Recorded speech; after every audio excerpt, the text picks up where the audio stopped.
Hello. We are going to start a new session of interview, and that's basically when we are talking with the different masters in different fields of medical sciences. So this will be a master series, and to start with the series, that's the first interview we are going to have with Dr. Pankaj Maheshwari. So I'll just introduce you shortly, and I'm going to tell a few things about Dr. Pankaj Maheshwari. Now, if you are a urologist in India or in abroad in any other countries, Dr. Pankaj Maheshwari does not need any introduction. Dr. Pankaj Maheshwari is a very famous name in field of urology in India and internationally. His major interest is in endourology, and there are a lot of new techniques in endourology which Dr. Maheshwari himself had designed and has made it popular in India and abroad. The other field of interest is his laser. So he's one of the pioneer of laser in urology in India, and he travels widely to teach different urologists about the use of laser in urology. So we are very lucky to start this session of Masters in Medical Science with having an interview, which is a very informal discussion about his interest, and he's going to tell us some very important things. This interview is not for the urologist only, but I think the people, whoever you are going to learn a lot about the common things in urology. So, Dr. Maheshwari, it's very nice to have you, and somehow we caught you in time, and we are going to discuss today about some common things but very important things about urology. Thank you, Dr. Rai. Thank you for the kind words that you have said. I'm indeed honored, and it's a pleasure for me to be with you. Dr. Maheshwari, we are going to talk about a very common topic, and that is prostate gland. So, prostate gland, everybody knows that if you're a male and, as you grow older, you are going to have some or other problem related to this prostate gland. But just for our, viewer, can you explain us what is prostate gland? Sure. As you very rightly said, you see, prostate is basically a male sexual gland, and every man has prostate. The liquid component of our semen is produced in the prostate. The prostate is positioned in such a way that it is where the urinary bladder ends and the urinary outlet tube begins. That is where the prostate is sitting. So the prostate is a very small gland. Normal size of prostate is around 18 grams. With age, after the age of 40 years, every man will have enlargement of prostate. As I have said, our urinary outlet tube passes through the prostate. So as prostate enlarges, it will compress this outlet tube, and that is how a person gets trouble related to prostate. We commonly see that the seniors in our family, they take more time to pass urine, they get up multiple times to pass urine, or we see them struggling to pass urine. The more they strain, the poorer the stream becomes. The urine tends to fall on their feet, the urine tends to soil their undergarments. Now, this is really not age related change, it is because of prostate enlargement. So, understand that every man will have prostate enlargement, but luckily every man doesn't have symptoms related to prostate. As I've said, that's the tube and this is the prostate. So if the prostate grows outwards, it may grow to 100 gram without causing any trouble. If it grows inwards, even couple of grams will cause obstruction to the bladder outlet.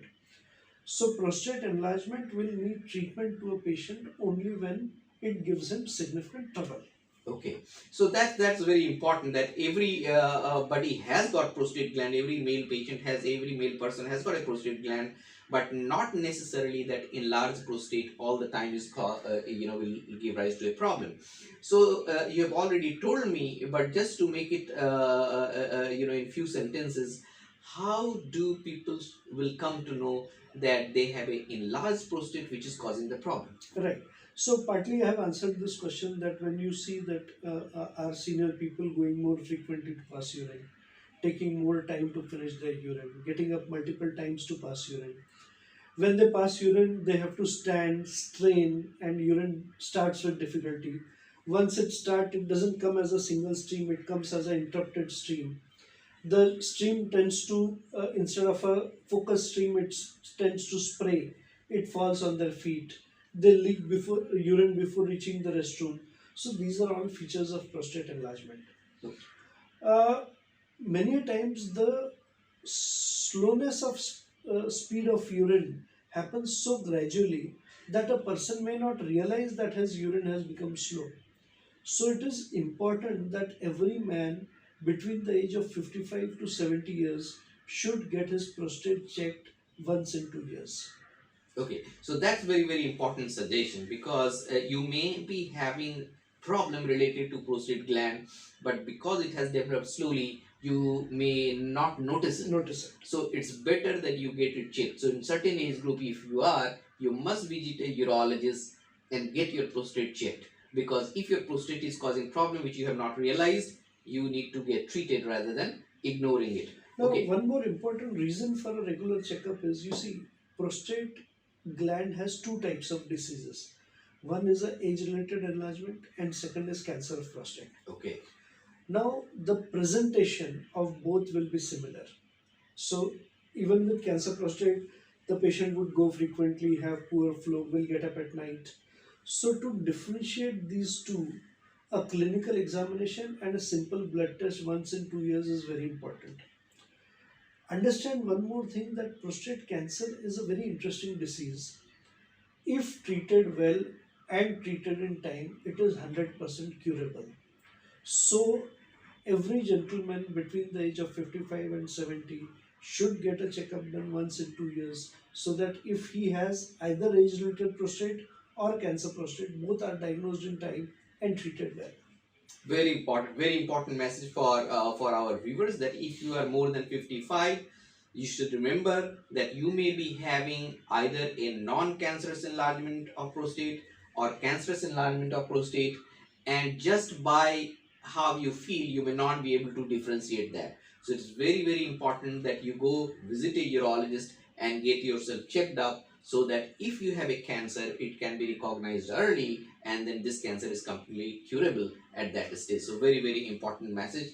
Now, will you say, as you said, it's very common for prostate gland to get enlarged after a certain year, but does all the enlargement needs treatment? All the enlarged prostate gland needs treatment? No, again, a very interesting question. You see, every man will have prostate enlargement. So, every senior person, if he gets his sonography done for any reason, the radiologist will report that prostate is enlarged. But prostate enlargement needs treatment only if the patient is getting bothered by prostate enlargement. So, commonly, I compare prostate enlargement to grey hair. You see, most men after a particular age will have graying of hair, but not everybody is bothered by it. If you are bothered by it, you use dye. If you are not bothered by it, you do not do anything. Yes. So gray hair is abnormal, but not every gray hair needs treatment. So prostate enlargement happens in every man, but every man does not need treatment. Treatment will be needed only if the enlargement of prostate is bothering patient's lifestyle. Okay. So he's getting significant symptoms in urine. He's getting multiple times. He's getting up at night to pass urine, or he's getting any complications of prostate, like say he's getting infections, he's developed a stone, or if he's developing multiple bleedings or swelling on the kidney. Only then he needs treatment. Otherwise, few minor lifestyle changes are all that is needed. Okay. When we let's say lifestyle changes, you see, the moment people get urinary difficulty, the first thing they do is they started drinking more water. Yes. Really, when there is obstruction of prostate, you need to do completely reverse. Okay. So you need to drink liquids just what is needed. To cleanse our body, we need around 1.5 liters of urine. So most patients at this age will need around 2 liters of liquids in 24 hours. Avoid situations where you suddenly have a lot of liquids like excess tea, coffee, cold drink, beer. Avoid these situations. Do not try to hold urine. Go to the restroom whenever you get a sensation. If you have had a lot of water and then you try to hold urine, the urine can completely stop. There should be no constipation. Most of these senior gentlemen also have associated constipation. Constipation will increase the urinary trouble. So avoid excess liquids, do not try to hold urine. There should be no constipation. If you do these three things, most of the minor prostate trouble will get tackled by this. For significant trouble, then there are very good medicines available. With medicines, we can reduce the symptoms, we can reduce the size of prostate, we can delay surgery indefinitely. If it goes beyond that, say it has started causing complications, then there are multiple ways of treating it surgically. Okay, so as Dr. Maheswari very clearly said, that you may have enlarged prostate, but not necessarily you need the treatment for that. So if there is enlargement and if that is bothering you, it's troubling you, then you should get it treated. And also, if you have an enlarged prostate causing problem, not necessarily that you are going to need surgery all the Rather, time. less than 30% patients need surgery. Very good. A major bulk are treated with medicines. Okay, so majority of the people will not need surgery for your prostatic enlargement. So certain percentage of people will need it. So now we know that there is a medical treatment. Now coming to the surgical option, there are I have heard there are different treatment, surgical treatment options. The technology has advanced a lot, and we know that you have done a lot of work in the recent advances in prostatic surgery. So earlier, when we were training in medical college or even during our surgical time, we saw prostate gland being removed surgically by an open technique. We used to open the abdomen and take out the prostate gland. Then came the transurethral resection of prostate, which completely changed the prostate surgery. And now you are a great proponent of the new technique, which is the laser. Using the laser, you can remove the prostate gland, which is not widely available all over India. And even if it's available, there are not many people who have mastered the technique to use laser. So can you tell us really what is the difference and what is the advantage of removing prostate gland using laser and removing prostate gland using the standard transurethral resection of prostate? Okay, so let's first discuss these two treatment options in details. Now, when we do transurethral resection of prostate, which is commonly called as TURP, there is a loop which is powered by electric current, and then you cut the prostate into small chips And you create the channel. and you create a channel. Okay. Okay. Now, the blood vessels in prostate are positioned in such a way that every time I cut and take a chip, the blood vessels opens and there is a bleeding. Okay. So, because of this, not only there is significant bleeding, and when the venous channels open, there is significant water that goes inside the patient's body. Yes. So there is bleeding as well as fluid intravasation. That is the reason that TURP should not be done for more than 1 hour, maximum 80 minutes. Okay. Now, when I restrict the time of TURP, obviously I restrict the size that can be removed. Yes. So, if a very good surgeon is there, he may be able to remove around 80-90 grams by TURP. Okay. Most surgeons will not be able to remove more than 40-50 grams. Okay. So, TURP, the disadvantages are: 1, the bleeding is more; 2, the fluid going inside the body is more, which is called as intravasation. So, more fluid that goes in the body, the fluid increases the load to the heart. In the senior person, if he has any cardiac issues, it can land into trouble. Okay. You cannot remove large glands. You tend to leave lot of gland behind. Because electric current is used, the electric current can leak in the urinary passage and lead to formation of a new disease which is called as stricture. Okay. And because heat energy is used, the erection nerves are present just behind the prostate, within 3 to 4 millimeters. Now, when I use electric current, the heat energy tends to go around 9 to 10 millimeters. So there is a risk of damage to these erection nerves, and around 20 to 30% patients after TURP lose their erections. Okay. So TURP is a very good procedure for small prostates, but most of our patients, because of medical treatment today, come in a stage where prostate is very large. So in these patients, TURP doesn't serve good. Even for larger prostate, the disadvantage is that the bleeding is likely to be more, the fluid intravasation is likely to be more, and you may lose your sexual function. So all put together, laser has a distinct advantage. Furthermore, a lot of our patients today are on antiplatelet drugs, the blood Yes, thinners, yes. which are used for heart issues, for neurological issues. So now TURP cannot be done with these blood thinners on. The risk of bleeding will substantially increase in patients who are on blood thinners. Again, in these patients, laser has an advantage. I do not need to stop blood thinners, rather, I can do this procedure with anticoagulant drugs on. Okay. So, even in these high risk patients, the procedure is safe. In laser, in contrast to say TURP, where we go from the lumen towards the capsule, in laser we start at the capsule, push the full adenoma in the bladder, crush it and remove it. Okay. So in laser, the complete prostate is removed because we work at the capsular level. Okay.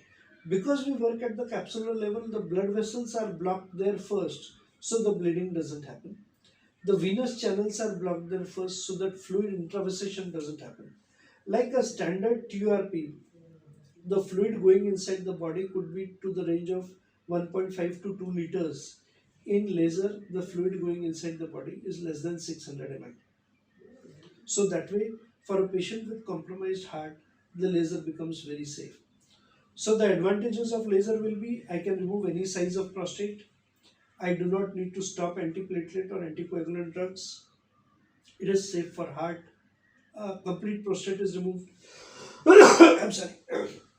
The risk of stricture is very less, and the sexual function is maintained. Okay, so there are a lot of things in in laser surgery in prostate as you described. So just to sort of recap the important points, what you are saying that a standard TURP transurethral resection of prostate is still is happening all over the country, and probably majority of the people who are undergoing prostate surgery is undergoing by the technique of transurethral resection of prostate, because the laser is a relatively new technique, new device. It may not be available all over the country, but what we need to remember that if you have a small gland, probably 40-gram gland, 50-gram prostate gland, probably you can undergo TURP Very safe, no very safe, problems. and you may have a very good result. But as the size of the gland increases, so it's very important for an individual to find out what size of gland he has. Absolutely. And if your size of the gland is maybe 80 gram, 90 gram, 100 gram, then probably we need to think, and because in that scenario, as you mentioned, laser is much more safe compared to TURP.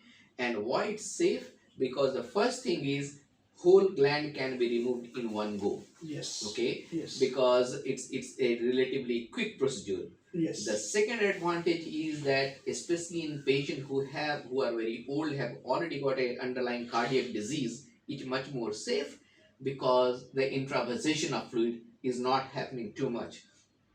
And the third important point is bleeding is very less in case of laser resection rather than standard TURP. And the sexual function, most of the male patients will be bothered about the sexual function. So in case of laser removal of prostate, the chances of having loss of sexual dysfunction is very small Very small.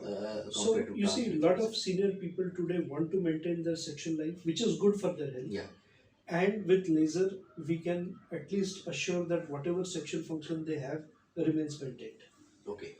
So these are these are very significant point. Probably people don't know about it, or even most of the doctors, they do not mention these things because laser prostate is still relatively new in our country and it may not be available everywhere. And being a new technique, being a new technique. So there are two things. One thing is the machine, whether you have a laser machine available in your hospital, and the second thing is the technical ability of the surgeon, Expertise. the surgical expertise to handle that laser. As in anything in the medical science, you may have the technology, but the master behind the technology is very important. So So I think, what do you suggest? Because you know what is happening with medicine now. Anybody who has a money, whether it's an institute or a hospital or whatever, can buy and keep the machine. But I think it's very important for people to find out that although machine is available, who is running that machine? You see, undoubtedly, the man behind the machine is extremely important. And laser prostatectomy is not an easy procedure to learn. This is completely reverse of what we do in conventional TURP. Most people in their training days learn TURP. Yes. So this is completely different than TURP. Most of the people really do not have that patience to learn this technology. Means they, because in the initial periods when you try anything new, you are bound to land into some troubles, and then they don't persist with that technology and go back to their conventional Yes. TURP. There are very few centers who are doing authentic laser prostatectomy. Okay. What you're saying is very right, that a person, before he really puts himself for laser prostatectomy, he should know that the machine is a high end machine. There are a lot of low power laser machines available. Okay. For prostatectomy, you need minimum 100 watt and above. Okay. And obviously, the surgeon should have reasonable experience in this procedure. Really speaking, this is not a new technology. Okay. Okay, we started the first laser center in India way back in 1998. So we Wow. have nearly 2 decades of experience in this. Yes. A technology which started with one center in India in 1998. Today, I am happy to see that every district place has one laser, and a lot of people are showing interest in learning laser. We run a laser prostate training program, and we have at least 2 or 3 people coming every month to learn this technology. Good. So gradually, this will be available everywhere. And if finances, luckily, you see, even finances for laser is not very high. What you may spend slightly higher on the machine and the technology, you save on the hospitalization and the need for post-op care. Yes. Okay.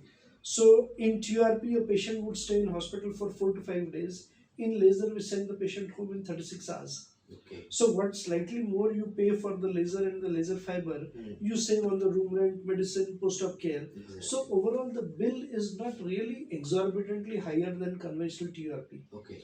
So if a person can afford, he should opt for laser, because the long-term results of laser are much better. Okay. After TURP, the risk of regrowth of prostate at the end of 10 years is nearly 20%. So 20% patients at the end of 10 years will need a repeat surgery. Okay. In laser, the risk of regrowth is less than 5%, which is comparable to open prostatectomy. Because you are removing almost the complete complete prostate. Okay. Okay. So the risk of regrowth, risk of stricture, risk of sexual function, these are the long-term implications of prostate surgery. These are much less with laser as compared to TURP. Okay. So we had a wonderful discussion about the prostate gland. As you explained about the anatomy where the prostate gland is, and one of the most common problem which people have with the prostate gland, that it can increase in size and start causing problem. And today we had a discussion about the benign enlargement of prostate called BPH commonly. And we also discussed that not all the enlarged prostate needs to be removed. Absolutely. Only if you have enlarged prostate causing you problem, then probably you need the treatment, and not necessarily the treatment means surgery. There are very good medicines now which can decrease the size of the prostate, and they can decrease your symptom. And if you need surgical treatment, then you have two options: a standard prostatic surgery by transurethral resection of prostate, or you can go for laser prostatectomy. And in certain group of people, there is no comparison. In certain group of people, laser prostate is much safe, and especially the long-term result of laser prostates are very good compared to the standard treatment. So that was a very nice discussion. I hope we will have time again, and we'll continue with the discussion in the next session regarding prostatic cancer. Thank you for your time, Dr. Maheshwari. Thank you very much, Dr. I have thoroughly enjoyed my time with you. Thank you. Thank you.